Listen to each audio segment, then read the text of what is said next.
وبركاته. إن الحمد لله نحمده ونصلي على رسول الكريم. قال الله تعالى في القرآن العليم والفرقان المجيد: يا أيها الذين آمنوا اتقوا الله وابتغوا إليه الوسيلة وجاهدوا في سبيله لعلكم تفلحون. கனிமிகுந்த எல்லாம் அல்லாஹ்வுடையார்களே,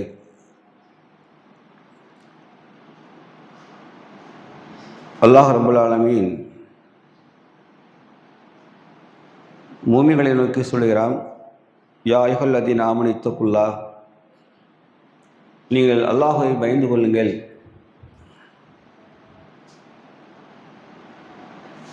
வபதகு இலைஹில் வசீலா, அவன்பால் நெருங்குகின்ற வழியும் நீங்கள் தேர்ந்தெடுத்துக் கொள்ளுங்கள்.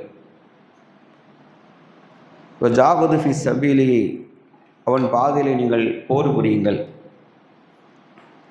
லல்லக்கும் துஃப்லிஹூன், அப்போது நீங்கள் வெற்றி பெறலாம் என்று அல்லாஹ் ரப்பல் ஆலமீன் இந்த ரமலான் மாதத்தின் நோக்கத்தை பற்றி சொல்லும்போது அல்லாஹ் சொல்கிறான்: லல்லக்கும் தத்தகூன், நீங்கள் இறையச்சம் உடையராகலாம்.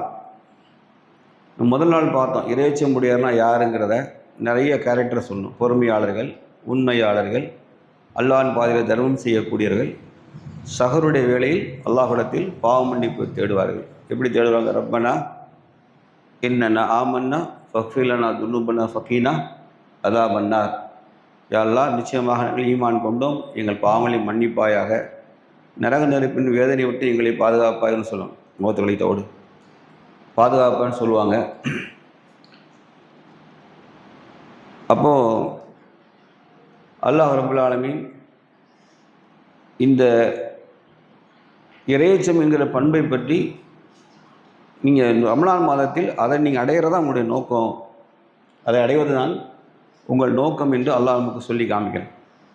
தர்மம் செய்வது, அல்லாஹ்வுடைய பாதையில் இரவு பாவ மன்னிப்பு தேடுவது, பின்னர் பொறுமையாளராக இருப்பது, உண்மையாளராக இருப்பது, இது இந்த பண்பை சொல்கிறான். இன்னொரு இடத்துல அல்லாஹ் சொல்லும்போது, நீங்கள் உண்மையாளர்கள் எப்படின்னா, அல்லாஹையும் மறுமை நாளையும் நபிமார்களையும் ஆமன்து பில்லாஹி மலாயிகத்திஹி கிதாபிஹி நபீன், வேதங்களையும் நபிமார்களையும் நம்பிக்கை கொண்டு அல்லாஹ் உங்களுக்கு தந்த செல்வத்திலிருந்து, விருப்பமான செல்வத்திலிருந்து உறவினர்கள், அனாதைகள், ஏழைகள், சிறைப்பட்டோர், கடன்பட்டோருக்கும் நீங்கள் உதவி செய்யுங்கள். பின்னர் அகீமு ஸலாத்து ஜக்கா, தொழுகை நிலைநாட்டுங்கள், ஜக்காத்தும் கொடுங்கள். வல் முஃபூன பி அஹ்திஹிம் இதா ஆஹது, அல்லாஹ்விடத்தில் கொடுத்த வாக்குறுதியை, பிற மனிதரிடம் கொடுத்த வாக்குறுதியை நிறைவேற்றுங்கள்.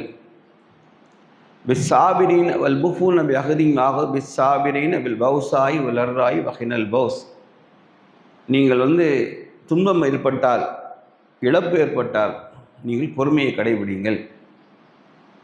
இவர்கள்தான் முத்தக்கூன்கள், இவர்கள்தான் உண்மையாளர்கள், இவர்கள்தான் பௌசாயி லர்ராய் வஹினல் பௌஸ் உலாயிக்கல் அதின சதக்னா சதக், உண்மையாளர்கள். லல்லக்கும், இவர்கள் முத்தக்கூன், இவர்கள் இறையச்சம் உடையவர்கள் என்று அல்லாஹ் சொல்லி காமிக்கான். அப்போது அந்த இறையச்சம் உள்ள பண்பு வளர்ந்துக்கிட்டே வரணும். அப்போ இதில் தர்மத்தை சொன்னால் யாருக்கெல்லாம் முதல்ல கொடுக்கணும்னு சொன்னால், ஏழைகளுக்கு, உறவினர்களுக்கு முதல்ல கொடுங்க. நல்லா யோசிச்சுடுங்க. உறவுகள்லேயே கஷ்டமான ஏழைகளுக்கு தான் முதல்ல உதவி செய்யணும். அதுக்கப்புறம் தான் சொல்லணும். உபதேசம் வீட்டுக்கு தான், ரெண்டாவது தான் ஊருக்குங்கிற மாதிரி முதல் தர்மம் நம்முடைய உறவுகள் இருந்தால், தாய் தந்தை இரத்த சம்பந்தம் நெருங்கிய உறவுகள்லேருந்து ஆரம்பிக்கணும். பின்னர் அனாதைகளை ஆதரிங்கள், பின்னர் ஏழைகளை ஆதரிங்கள், பின்னர் வழிப்போக்கர்களை ஆதரிங்கள், அடுத்தால சிறை போட்டோர், கடன் போட்டோருக்கும் உதவி செய்யுங்கள், அடுத்து தொழுகை நிலைநாட்டுங்கள், ஜக்காத்தும் கொடுத்து வாருங்கள், அல்லாஹ் பொறுமையை நீங்கள் கடைபிடிங்கள், வாக்குறுதிகளை பேணி வாழுங்கள். இதே மாதிரி இறையச்சம் நிறைய சொல்லிகிட்டே வந்தாலும் இவைகள்லாம் பயிற்சிக்குரியவை தான். ஆனால் இந்த இறையச்சம் வந்த பிறகு ஒரு மூமினுடைய செயல்பாடு எப்படி இருக்குன்னு கேட்டால், அல்லாஹ் சொல்கிறான், இந்த பாருங்கள், வெற்றி பெறுவது எங்கெல்லாம் குர்ஆனில் பல இடத்துல இருக்குங்க. நமது நோக்கம் மறுமையில் வெற்றி அடையிறதான், அப்படி தானே? இறுதி வெற்றி, மறுமையில் வெற்றி அடைவதை பற்றி நிறைய ஃபார்முலா குர்ஆனில் சொல்லிக்கிட்டே வருது. அதில் ஒரு இடத்துல அல்லாஹ் சொல்லும்போது, இந்த 5வது அத்தியாயம் 35 வசனம் நான் சொன்ன ஓதிய வசனம், யா அய்யுஹல்லதீன ஆமனு இத்தகுல்லாஹ் வப்தகு இலைஹில் வசீலா வஜாவது ஃபி சபீலி லஅல்லக்கும் துஃப்லிஹூன். நீங்கள் மூமின்களே அல்லாஹ்வை பயப்படுங்க.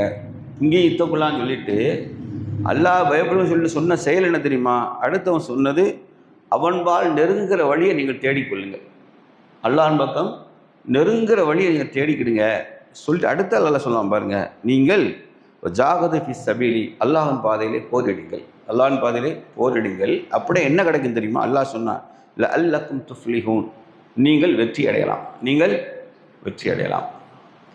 அப்போது வெற்றி அடைவதற்கும் அல்லாஹ்வின்பால் நெருங்குவதற்கும் அல்லாஹ்வை பயந்ததற்கு அடையாளமாக என்னது? போர் நமக்கு முஸ்லீம்களுக்கு ஒன் ஆஃப் த விதியாக இருக்குது. நமக்கு முஸ்லீம்கள் மீது விதியாக கடமையாக இருக்குது.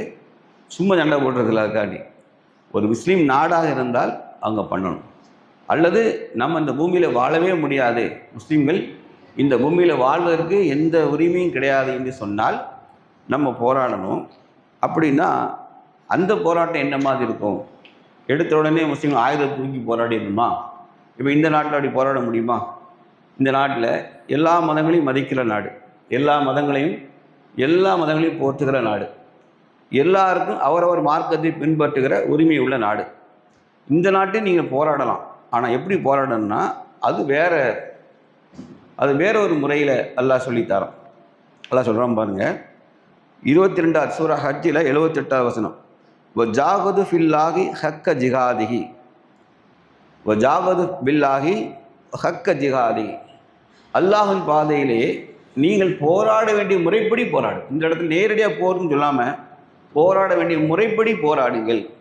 அப்போ இந்த நாட்டை நம்ம போராடணும் அப்படின்னா எப்படி போராட முடியும்? மக்கள் சக்தியை திரட்டி அரசாங்கத்தை ஜனநாயக வழியில் தான் இந்த நாட்டில் போராடும். இந்த நாட்டை இணைஞ்சிடக்கூடாது. ஆயுதத்தை எந்த சூழலிலும் தூக்கிடக்கூடாது. எந்த சூழலையும் ஆயுதத்தை கையில் ஏந்துவதற்கு நமக்கு அனுமதி இல்லை. ஏனென்றால் ஒரு நாட்டை அல்லாவே குர்ஆனில் சொன்னான், கொலையை விட எது கொடியதுங்கிறான்? குழப்பம் கொடியதுங்கிறான். கொலையை விட குழப்பம் கொடியது. இந்த நாட்டை வாழக்கூடிய மக்கள் எந்த சாராராக இருந்தாலும் ஒரு ஆட்சி நிர்வாகம் போயிட்டு இருக்கும்போது தேவையில்லாமல் நினைச்சிடக்கூடாது, குழப்பங்களை எடுத்துடக்கூடாது. குழப்பத்தின் முதல் விஷயமே ஆயுதம் தாங்குவது தான். அப்போ ஆயுதம் தாங்கி போராடுவதை இஸ்லாம் என்ன செய்யுது? இந்த நாட்டில் என்ன செய்யாது? நமக்கு அனுமதிக்கலை. நீங்கள் போராட வேண்டிய முறைப்படி போராடுங்க. அல்லாஹ் அழகாக சொல்கிறான், இந்த நாட்டில் உனக்கு என்ன அனுமதி இருக்குது? மக்கள் சக்தியை திரட்டலாம், 10,000 பேர் ரோட்டில் திரண்டு என்ன செய்யலாம்? அரசாங்கத்திட்ட எங்கள் கோரிக்கையை தான் கேட்கலாம், எங்களோட அவதியை ரத்து பண்ணுன்னு சொல்லலாம், எங்களுக்கு பட்டா கொடுன்னு கேட்கலாம், அல்லது நீ அநியாயம் பண்ணுற, ஊழல் பண்ணுறன்னு அரசாங்கத்தை கண்டிக்கலாம். எந்த தடையும் இருக்காது. அப்போ அல்லாஹ் இங்கே அனுமதிப்பது நமக்கு நீங்கள் போராட வேண்டியபடி போராடுங்கள். வஜிதபாக்கும் ஒமா ஜலல ஜ அலைக்கும் ஃபித்தீனி மின் ஹரஜ். நீங்கள் அல்லாஹ் உங்களுக்கு மார்க்கத்தில் எந்த சிரமமும் ஏற்படுத்தலை. இந்த மார்க்கத்தில் உங்களுக்கு எந்த சிரமத்தையும் ஏற்படுத்தலை. உங்கள் மார்க்கம் எது தெரியுமா? மில்லத் அபிக்கு இப்ராஹிம். உங்கள் மார்க்கத்தின் தந்தையவர் இப்ராஹிம் அலைஹிஸ்ஸலாம் தான். இப்ராஹிமுடைய மார்க்கத்தை நீங்கள் பின்பற்றுங்கள். ஹுவ வஜிதபாக்கும் ஹுவ சம்மாக்கும் முஸ்லிமின். அல்லாஹ் தான் உங்களுக்கு முஸ்லீம் என்று பெயரிட்டான். முஸ்லீமுக்கு யார் பேர் வச்சா? அல்லாஹ் தான் பேர் வச்சான். மித்த எல்லா மார்க்கத்துக்கும் யார் பேர் வச்சாலும் அவங்களே வச்சுக்கிட்டாங்க.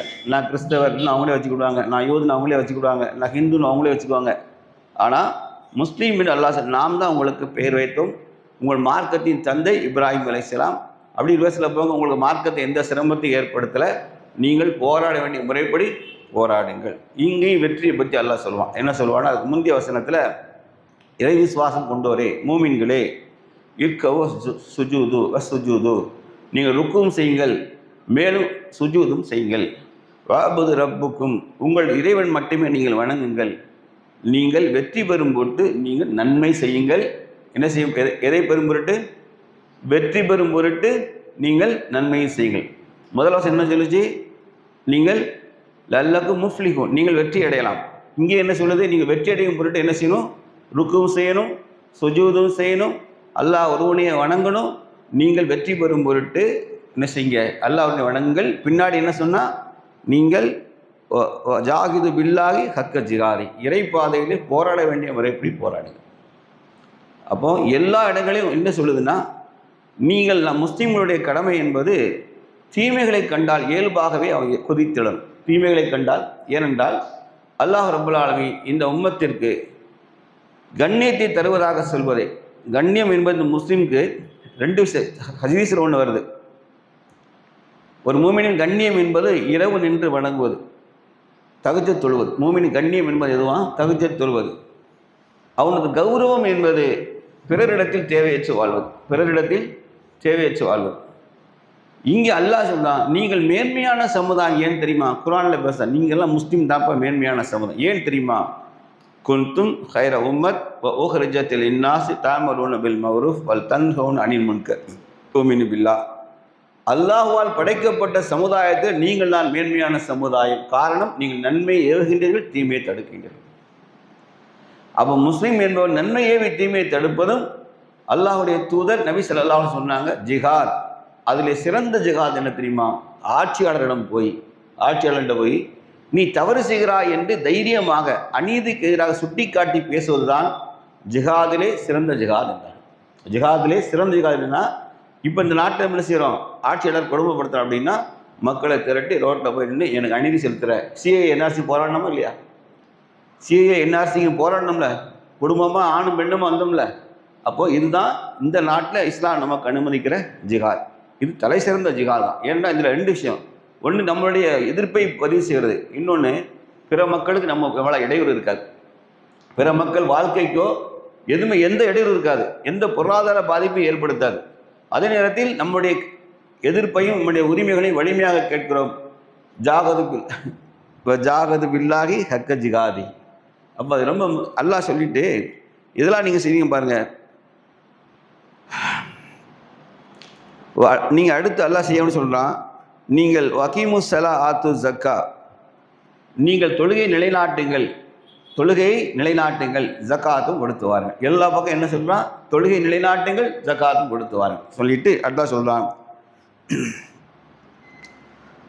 வதஸிமு பில்லாஹ் ஹுவ மௌலாக்கும் ஹுவ நிஅமல் மௌலா வ நிஅமன் நஸீர்.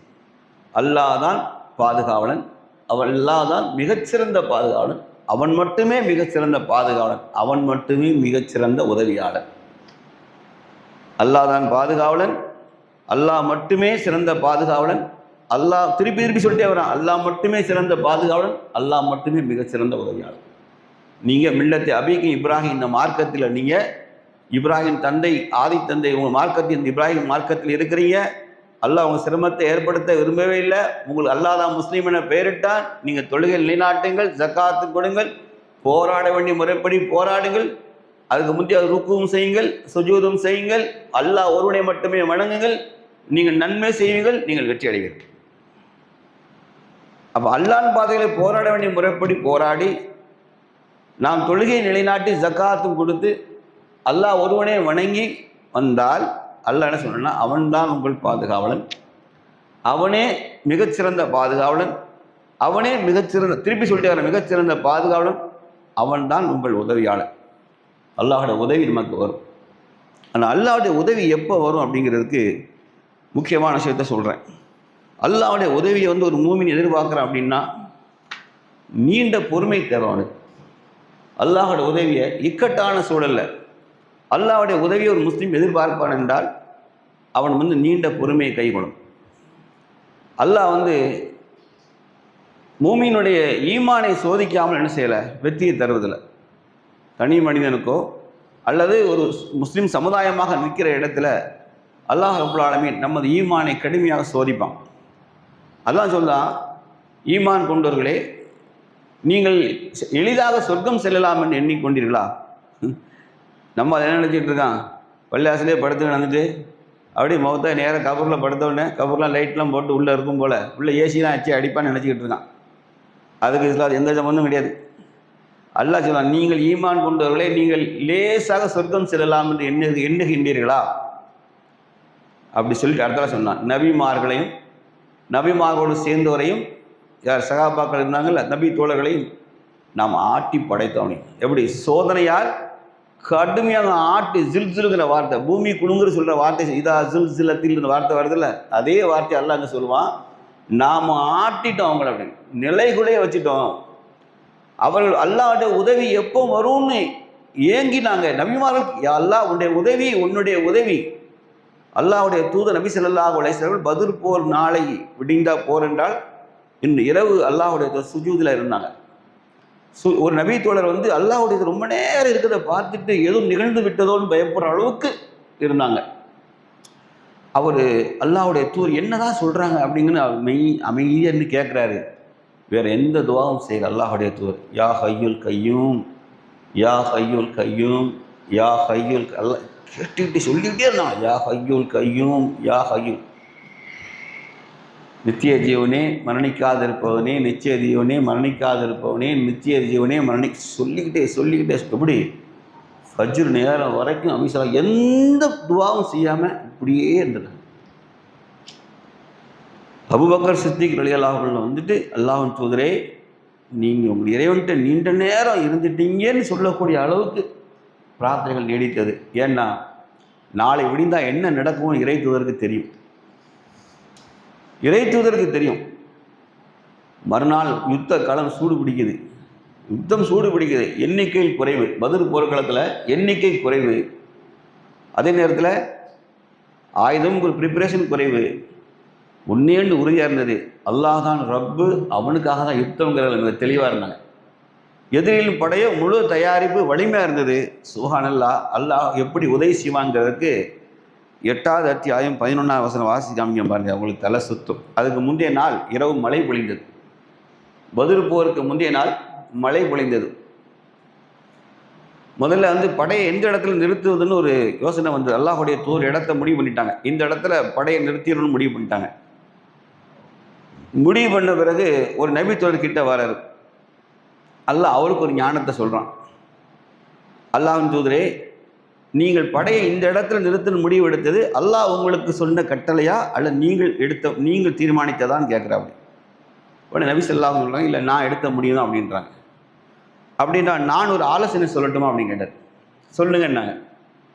படையை இந்த இடத்துல நிறுத்தக்கூடாது, நம்ம இங்கேருந்து தள்ளி போய் நீர்நிலைகள்லாம் நம்ம இடத்துக்குள்ளே வந்துடணும். நீர்நிலைகள்லாம் நம்ம இடத்துக்குள்ளே வந்துடணும். எதிரிகள் நீர் தேவை நம்மகிட்ட தான் வரணும். அப்போ நம்ம அதை தாண்டி போய் என்ன செய்யணும், படையை முகாம் அமைச்சர்னு சொல்கிறாங்க. அது மட்டும் இல்லை, சுப்ஹானல்லாஹ், என்ன ஆகிட்டு அப்படின்னா அந்த இடம் வந்து சரியான மேட்டு பகுதியாக அமைஞ்சிட்டு, எதிரிகள் தங்கிய பகுதி வந்து பள்ளமான பகுதி, இரவு மழை பொழியுது. அல்லாஹ் தன் அடியார்களுக்கு எப்படி இரக்கம் காட்டுவாங்கிறது சொல்கிறோம் பாருங்க. அபூபக்கர் சித்திக் ரலியல்லாஹு அன்ஹு சொல்கிறாங்க, நாளை விடிந்தால் பத்ர் போர், நாங்கள் எங்கள் உடைய வாள்களை வந்து இடுக்க பிடிச்சிக்கிட்டு தான் அசந்து தூங்குவோம். தூங்கக்கூடாது, முழிச்சுக்கிட்டே இருப்போம். விழிச்சுக்கிட்டே இருந்தோம். எங்களை அறியாத உறக்கம் எங்களுக்கு கை கொண்டது. மழை பொழிந்தது, எங்களுக்கு உறக்கம் நினைஞ்சிட்டு எங்களை அறியாது வந்துடும். எங்கள் வாள் எங்கள் கையை விட்டு நழுவி போகும். மீண்டும் நாங்கள் முழிச்சு வாழை கையில் எடுத்துக்கிடுவோம். அந்த அளவுக்கு எங்களை என்ன செஞ்சது, உறக்கம் எங்களை பிடிச்சதுன்னு சொல்கிறார். அதோடைய சம்பவத்தை அல்லாஹ் குர்ஆனில் சொல்லி காமிப்பான் பாருங்க. அல்லாஹ் மூமின்களுக்கு எப்படிலாம் உதவி செய்வாங்க, எதிரிகளை நிலைகுலைய செய்வாங்க என்பதற்கு என்னென்னா, இவங்க மேடான பகுதி இருந்தனால தண்ணி இவங்களுக்கு தங்கலை. அவங்க பள்ளத்தில் இருந்தனால சேரும் அதிகமாகிட்டு நைட்டு தூக்கம் இல்லைன்னா டிஸ்டர்ப் ஆயிரும். ஒரு படை வந்து நைட்டு தூக்கம் இல்லை அப்படின்னா என்ன ஆகும், விடிய தூக்கம் கிடையாதுன்னா மறுநாள் வந்து அவனுக்கு பிரிஸ்காக இருக்க முடியாது. சொல்லணும் கொஞ்சம் நேரமாக கண் அசரணும், அப்போ தான் பிரிஸ்கான்னு சொல்லுவாங்கள்ல. அல்லாஹ் என்ன செஞ்சான்னா அவங்க எப்படி டிஸ்டர்ப் பண்ணா அப்படின்னா, அவங்க பகுதியை சதசதன்னு ஆக்கி விட்டான். அவங்க கூடாரம் உள்ள நெனைஞ்சி ஆகிட்டு, கீழே உள்ள ஈரமாயிட்டு, இரவு உள்ள அவங்க தூங்கலை. முஸ்லீம்கள் எப்படி எந்த அளவுக்கு தூங்குனாங்கன்னா, அவங்கள வந்து உடைவாள் கையிலேருந்து நழுகி போகிற அளவுக்கு தூக்கம் வருது. அப்படி சுகமாக அல்லாஹ் செஞ்சான், அவங்களுக்கு நித்திரையை கொடுத்தான். 8வது அத்தியாயம் 11வது வசனத்தை அல்லாஹ் சொல்லுவான் பாருங்க. அந்த மழையை பொழிவித்து என்னென்ன நிகழ்ச்சி எல்லாம் நடத்தி என்ன சாதனை பண்ணாங்க கேட்க சொல்லுவோம் பாருங்க. நினைவு கூறுங்கள், அல்லாஹ் சொல்லலாம், நபியே நீங்கள் நினைவு கூறுங்க, பிஸ்மில்லாஹிர் ரஹ்மானிர் ரஹீம், நீங்கள் அமைதி அடைவதற்காக அவன் சிறியதொரு நித்திரையை உங்கள் மீது பொதிந்து கொள்ளுமாறு செய்தான்.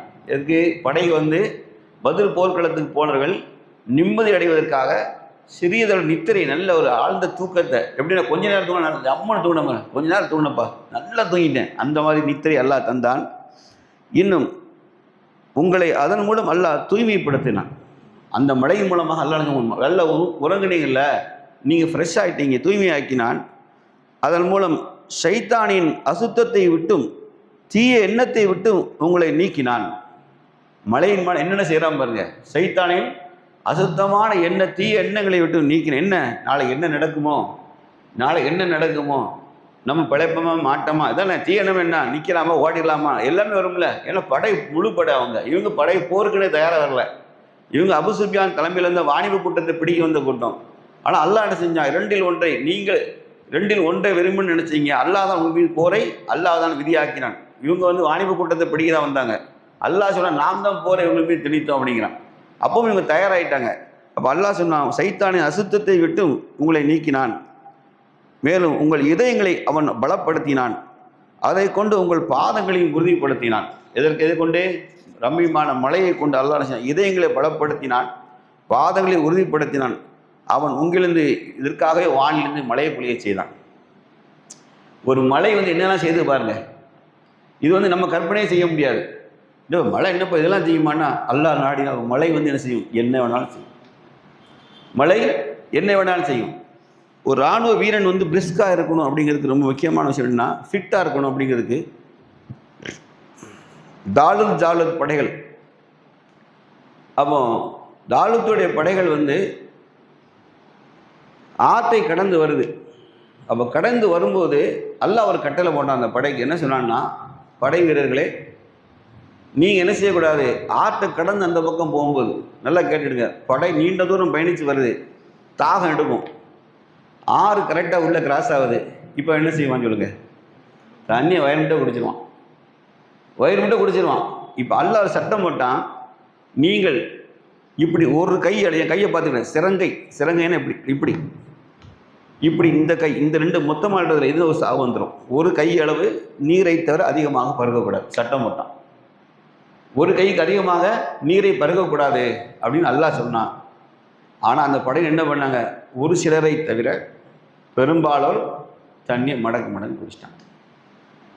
தண்ணி யார் அதிகம் குடித்தாரோ அவங்க என்ன ஆகிட்டாங்கன்னா அன்ஃபிட். நல்லா கேட்டுங்க, வயிறு மட்டும் தண்ணி குடிச்சிட்டா என்னவும் தெரியுமா, வாட்டர் இன்டாக்சிகேஷன் சொல்லுவாங்க. எப்படி மது குடித்தாலும் போதை வருமோ அதுபோல் வெறும் வயிற்றில் தண்ணியை மடங்கு குடிச்சிட்டிங்கன்னா சொல்லலாம், தண்ணி குடிச்சு கேர் ஆகிட்டோம்ல, என்ன செய்யணும்னா வயிற்றுக்குள்ளே தண்ணி கலக்குன்னு உங்களால் ஓடாட முடியாது. நீங்கள் மேட்ச்சில் ஹாக்கி, கிரிக்கெட்டு, ஃபுட்பால் மேட்ச்லாம் பாருங்கள், டோர்னமெண்ட்டுடைய இடைவெளியில் என்ன செய்வான்னா இவ்வளோ போல கொடுப்பான், என்னது குளுக்கோஸ் இவ்வளோ போல தருவான், எலுமிச்சம்பளத்துக்கு முக்கிய பிளேஸை நாக்கில் புரிஞ்சுக்கணும், தண்ணி குடிக்க விட மாட்டான். கிரிக்கெட்டில் குடிப்பான், அது ஒரு சொங்கிப்பே விளையாட்டு, உலகத்திலே சொங்கிப்பே விளையாட்டுதுன்னு கிரிக்கெட்டு. அங்கே எவ்வளோ தண்ணி வேணும் மடக்கு குடிக்க விளம்பரமே கொடுப்பான். அதுக்கு கிரிக்கெட், ஃபுட்பாலாக நாக்கு வெளியே தள்ளிடும். Cricket, football, basketball, volleyball பாரு தண்ணி குடிக்க விட மாட்டாங்க. நாக்கெல்லாம் என்ன செய்வாங்க, உதட நினைப்பாங்க, லேசாக நினச்சிக்கணும். தண்ணி குடித்தா வயிற்றுக்குள்ளே உள்ளே போனவுடனே அது அதிகமாக நீர் போதை ஆயிரும், வயிறு அலம்ப ஆரம்பிச்சிடும், போருக்கு தயாராக இருக்க மாட்டான். அல்லாஹ் சொன்னான், இந்த யாரெல்லாம் தண்ணி குடித்தானோ அவனை படையை விட்டு ஓரங்கட்டியாச்சு. யார் தண்ணி குடிக்காம ஒரு கை அளவு அல்லாஹ்வுக்கு கட்டுப்பட்டு குடித்தார்களோ இந்த சிறிய படையை கொண்டு, இறைச்சம் கொண்ட சிறு படையை கொண்டு பெரும் படைகளை நாம் சிதறடித்தோம் அப்படின்னு சொன்னான். அல்லாஹ் இந்த ஜாலுத்துடைய படையை என்ன செஞ்சான், தோற்கடித்ததாக குர்ஆன் பேசுது. அப்போ ஏன் ஃபிட்னஸ் தேவை? பத்ர் போருக்கு இவங்கள்ட்ட பெருசாக தயாரிப்பு இல்லை, ஆனால் இவங்களை ஃபிட் பண்ணணும். இது யார் பண்ணுனா, அல்லாவே பண்ணிட்டான். மழை பொழிய வச்சு ஒரே நேரத்தில் முஸ்லீம்களை பலப்படுத்துகிறான், எதிரிகளை வீக் பண்ணுறான். அவங்க தூக்கம் இல்லாமல் ஆக்கி, அவங்க ரெஸ்ட்லெஸ் ஆக்கி, எப்படா அவங்களுக்கு மழை விடும்னு ஆகிட்டு, மூமிங்களோ சிறு தூக்கம் தான், ஆனால் இப்படி நல்ல ஆழ்ந்த டீப் ஃபாஸ்ட் ஸ்லீப்பிங் சொல்லுவாங்க, ஆழ்ந்த தூக்கம் தூங்கி மூமிகள் தன்னை அல்லாஹ் பலப்படுத்தி உள்ளங்களை பலப்படுத்தினான், பாதங்களை பலப்படுத்தினான், மனதில் அசுத்தத்தை நீக்கினான், சைத்தானி எண்ணங்களை விட்டு நீக்கிட்டான். அல்லாஹ் குர்ஆனில் 8வது அத்தியாயம் 11 சொல்லி காமிக்கான். மக்களே, அல்லாஹ் ரப்பல் ஆலமீன் இந்த மார்க்கத்தை நமக்கு எல்லா கடமைகளையும் நமக்கு வீணுக்காக சொல்லலை. ஃபஸ்ட்டு ஞாபகம் வச்சுக்கணும். குர்ஆன் ஆழமாக பேசுது. ஏன் பேசு தெரியுமா? முஸ்லீம்களே, கண்மூடித்தனமாக சடங்குகளை, தொழுகை சடங்கை நம்பிட்டு சொர்க்கம் பேரால் கனவு கண்டாதீங்க. நபிமார்கள் அல்லாஹ்வுக்காக யுத்தம் புரிந்து உயிர் திறந்த நபிமார்களுக்கே என்ன சொன்னான், லேசாலாம் நீங்கள் சொர்க்கம் போக முடியாதுன்னு சொன்னான். இல்லை எப்படின்னா லேசாலாம் சொர்க்கம், நபிமார்களை ஆட்டி படைத்தோம். குர்ஆன் பேச ஆட்டி எடுத்துட்டோம் அப்படிங்குது. நமக்கு எப்படி சொல்லி கொடுத்தாங்க அப்படின்னா, அப்படிலாம் ஒன்றும் கிடையாது. 5 வக்து தொழுகைக்கான சொர்க்க வாசல் திறந்திருக்குமா, நோம்பு மட்டும் வச்சு நேராக வாங்க ரய்யான் வாசல் திறந்திருக்குமா, அப்படிலாம் கிடையாது. எல்லாத்தையும் செய்யணும்.